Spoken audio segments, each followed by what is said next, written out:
Hello guys, welcome to the D12 classes. इस video में मैं आप लोगों के लिए एक्सेल के 5 फॉर्मूले लेकर आया हूं जो कि काउंट से स्टार्ट होते हैं। Count, counta, countblank, countif and countifs. तो गाइस, काउंट मीन्स गिनना। तो ये जो 5 फॉर्मूले हैं ये गिनने के लिए ही यूज़ होते हैं, काउंट करने के लिए ही यूज़ होते हैं। लेकिन सबका एक अपना अपना एक अलग क्राइटेरिया होता है। कंडीशन के हिसाब से अपने अलग अलग चीज़ों को ये काउंट करके हमें दिखाते हैं। तो सबसे पहले तो हम काउंट का फॉर्मूला सीखते हैं। तो शुरू करते हैं।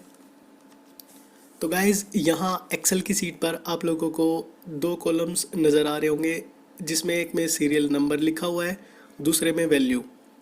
तो कहने का मतलब ये है कि मैंने यहाँ सीरियल नंबर 10 तक लिए हुए हैं। मीन्स इन जो वैल्यू वाला कॉलम है उसमें 10 सेलों में मैं कुछ वैल्यू डालूँगा, और यहाँ टोटल के सामने जो मेरा ब्लैंक सेल है इसमें मैं अपना फॉर्मूला डालूँगा, जिसकी वजह से रिज़ल्ट निकल कर आएगा।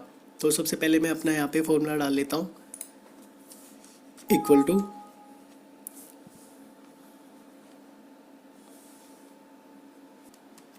Count, bracket open. उसके बाद यहाँ हमें वैल्यू डालनी होती है। तो ये जो वैल्यू वाला कॉलम है इसकी सेलों को रेंज में मैं बनाकर डाल देता हूँ। ब्रैकेट बंद। तो ये फॉर्मूला हमने लगा दिया है। यहाँ पर जो रिजल्ट मेरे सामने आया है वो 0 आया हुआ है। तो काउंट का फॉर्मूला काउंट करता है कि किस सेल में वैल्यू है या किस सेल में वैल्यू नहीं है। तो इस काउंट के फॉर्मूले ने यहाँ पे काउंट किया कि ये जो 10 सेल हैं यहाँ पर वो सारे के सारे खाली हैं। मीन्स इनमें किसी में भी कोई वैल्यू नहीं है। तो नहीं होने के कारण यहाँ पर आंसर में 0 आ गया। अगर इन 10 सेलों में अगर मैं किसी एक सेल में अगर वैल्यू डाल देता हूँ, जैसे मैंने यहाँ पर 45 डाल दिया, तो यहाँ पर शो हो गया है कि 10 में से एक सेल ऐसा है जो कि वैल्यू से भरा हुआ है। अगर मैं किसी और एक सेल में भी वैल्यू डाल देता हूँ तो यहाँ पर आंसर में 2 हो गया। तो मीन्स जो काउंट का फॉर्मूला होता है वो काउंट करता है कि किस सेल में वैल्यू है और उसे गिन कर हमें दे देता है। जो काउंट का फॉर्मूला होता है वो सिर्फ न्यूमेरिकल वैल्यू को काउंट करता है। अगर यहाँ मैं अल्फ़ाबेट वैल्यू या कोई सिंबल यूज़ करता हूँ सेल के अंदर तो उसे वो काउंट नहीं करेगा। जैसे मान लो मैंने यहाँ पर ए डाल दिया, तो इसने इन 10 सेल में से जो 2 सेल हैं जिनमें न्यूमेरिकल वैल्यू है उसको तो काउंट कर लिया, और जो तीसरा सेल है जिसमें ए लिखा हुआ है उसको काउंट नहीं किया।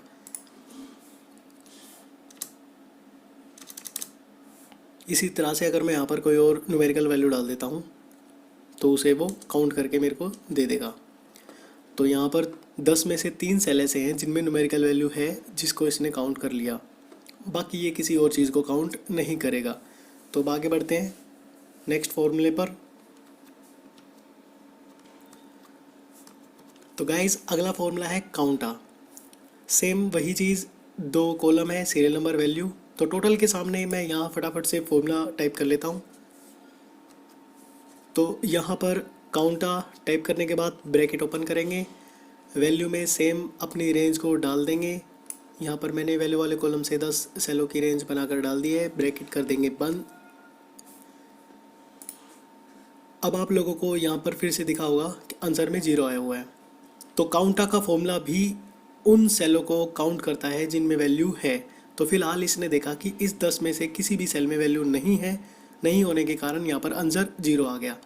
अब इसमें से मैं किसी भी सेल में अगर वैल्यू डालता हूँ तो उस हिसाब से ये काउंट करके हमें देने लग जाएगा। काउंटा का फॉर्मूला न्यूमेरिकल वैल्यू काउंट करता है, साथ के साथ वो अल्फ़ाबेटिक वैल्यू भी काउंट कर लेता है, और स्पेस को भी काउंट कर लेता है। यहाँ 10वें वाले सेल में मैंने स्पेस टाइप करके जैसे ही एंटर प्रेस किया तो उसको भी उसने काउंट करके आंसर में हमें दे दिया। तो काउंटा का जो फॉर्मूला होता है वो न्यूमेरिकल वैल्यू भी काउंट करता है, सिंबल, अल्फ़ाबेट और स्पेस, हर तरह की वैल्यू को काउंट करके हमें दे देता है। जैसे मान लो यहाँ पर किसी भी सेल में वैल्यू नहीं है तो आंसर जीरो आ गया। मैं हर एक सेल में स्पेस डाल देता हूँ, तो जैसे जैसे स्पेस मैं डाल रहा हूँ आंसर में चेंज हो रहा है।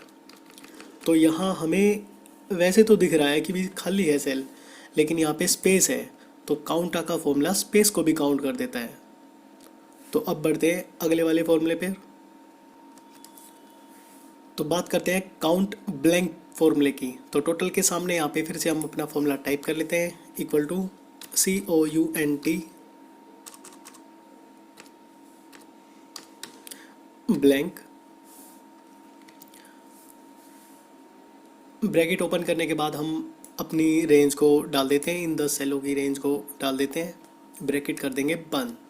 तो जो काउंट ब्लैंक का फॉर्मूला होता है वो खाली सेलों को गिनता है। जैसे मैं एंटर प्रेस करूँगा तो इसने मेरे को काउंट करके दे दिया कि यहाँ पर 10 सेल ब्लैंक हैं। तो मेरे ख्याल से समझ में आ गया होगा कि जो काउंट ब्लैंक का फॉर्मूला है वो उस सेल को काउंट नहीं करेगा जिसमें वैल्यू होगी। तो 10 में से एक सेल ऐसा है जिसमें वैल्यू है, उसने उसको काउंट नहीं किया। तो काउंट ब्लैंक का फॉर्मूला समझ में आ गया होगा। अब बात करते हैं अगले फॉर्मूले की, काउंट इफ़। काउंट इफ़ में हमें रेंज के साथ साथ कंडीशन भी देनी होती है कि हमें किस चीज़ को काउंट करवाना है।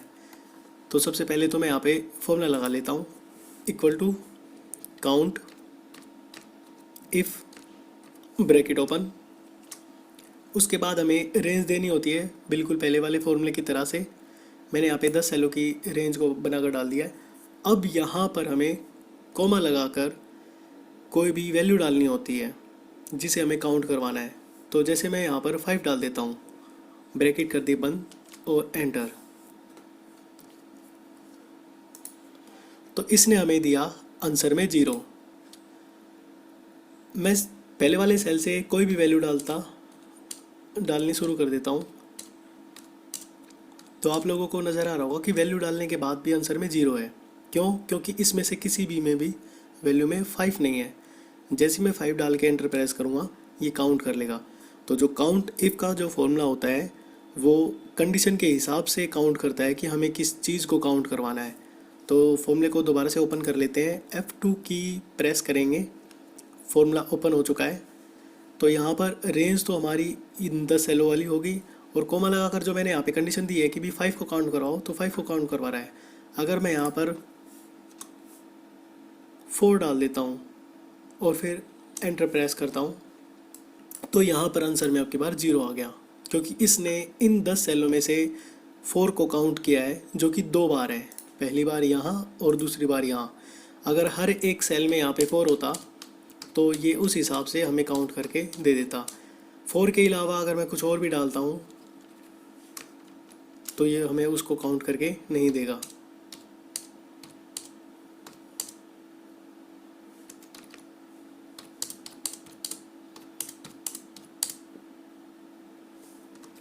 दोबारा से फॉर्मूला ओपन करते हैं। ये तो बात थी न्यूमेरिकल वैल्यू की। अगर हमें कोई अल्फ़ाबेट या सिंबल वैल्यू काउंट करवानी हो तो 4 को फ़िलहाल मैं हटा देता हूँ यहाँ से। न्यूमेरिकल वैल्यू के अलावा अगर हमें कोई भी वैल्यू काउंट करवानी होती है तो वो आएगी डबल इन्वर्टेड कोमा के अंदर। जैसे मान लो मैं जानना चाहता हूँ कि इस 10 सेलों की रेंज में जी कितनी बार है, तो जी को मैं डबल इन्वर्टेड कोमा के अंदर डाल दूँगा। फ़िलहाल इसने हमें आंसर में 0 दिखा दिया है। जैसे ही मैं किसी भी सेल में जी टाइप करके एंटर प्रेस करता हूँ तो ये हमें काउंट करके दे देगा कि जी यहाँ पर एक बार आ चुका है। जैसे जैसे जी यहाँ मैं ज़्यादा बार डालता रहूँगा ये हमें काउंट करके देता रहेगा। तो समझ में आ गया होगा कि काउंट इफ़ कंडीशन के हिसाब से काउंट करता है। तो अब बात करते हैं अगले फॉर्मूले की। तो गाइज अगला फॉर्मूला है count ifs. Same count if वाले फॉर्मूले की तरह है, लेकिन यहाँ पर एक कंडीशन से ज़्यादा होती हैं। 2 या 2 से ज़्यादा कंडीशन के लिए हम काउंट इफ्स का फॉर्मूला यूज़ करते हैं। तो सबसे पहले तो मैं यहाँ टोटल के सामने जो ब्लैंक सेल है मैं इसमें अपना फॉर्मूला टाइप कर लेता हूँ, equal to count ifs bracket open. Same सबसे पहले हम अपनी रेंज को डाल देते हैं। तो मैं जानना चाहता हूँ कि अकाउंट डिपार्टमेंट में कितने बंदे हैं। तो मैंने यहाँ पर जो डिपार्टमेंट वाला जो टेबल है यहाँ पे मैंने उसको रेंज में डाल दिया है। कोमा लगाने के बाद सेम हमें कंडीशन देनी है कि क्या अकाउंट करना है मेरे को अकाउंट। तो मैं यहाँ पर डबल इन्वर्टेड कोमा के अंदर अकाउंट टाइप कर देता हूँ, ब्रैकेट बंद और एंटर। तो यहाँ पर इसने मेरे को काउंट करके दे दिया 5। तो देख लेते हैं 1 2 3 4 5, यहाँ पर 5 बार इस वाली रेंज के अंदर 5 बार अकाउंट लिखा हुआ है। तो काउंट करके इसने हमें दे दिया।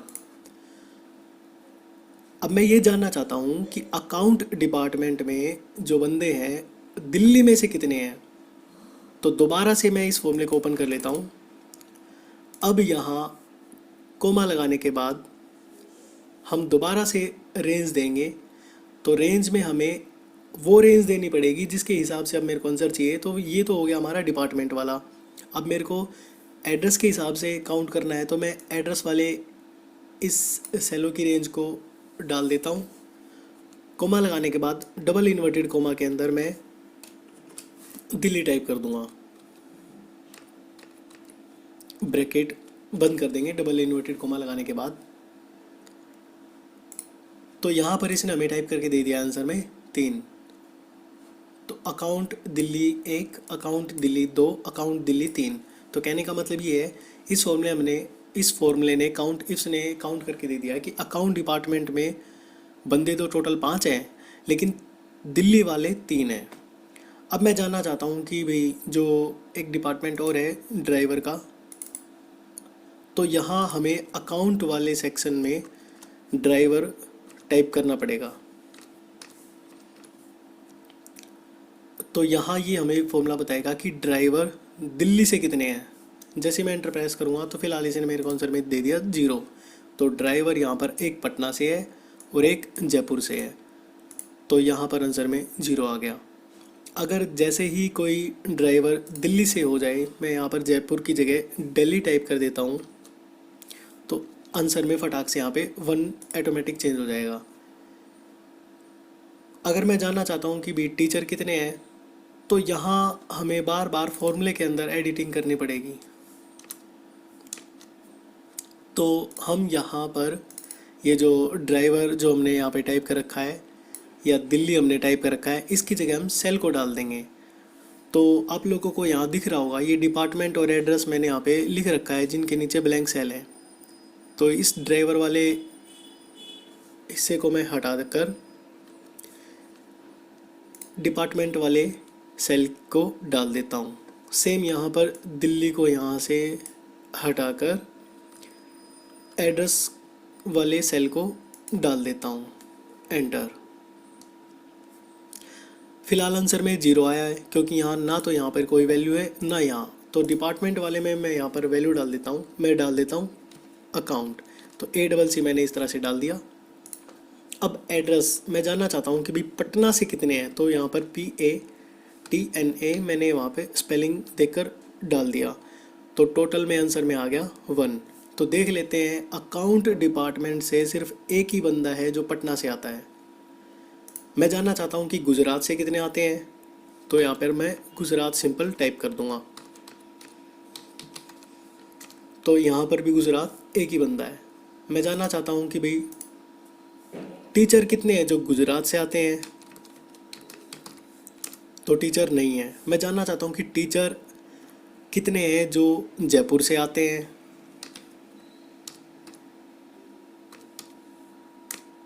तो जयपुर से एक टीचर है। तो यहाँ पर हम देख लेते हैं कि जयपुर से टीचर एक है, तो एक ही टीचर है, बाकी दिल्ली से हैं। जैसे मैं यहाँ पे जयपुर की जगह दिल्ली डालूँगा,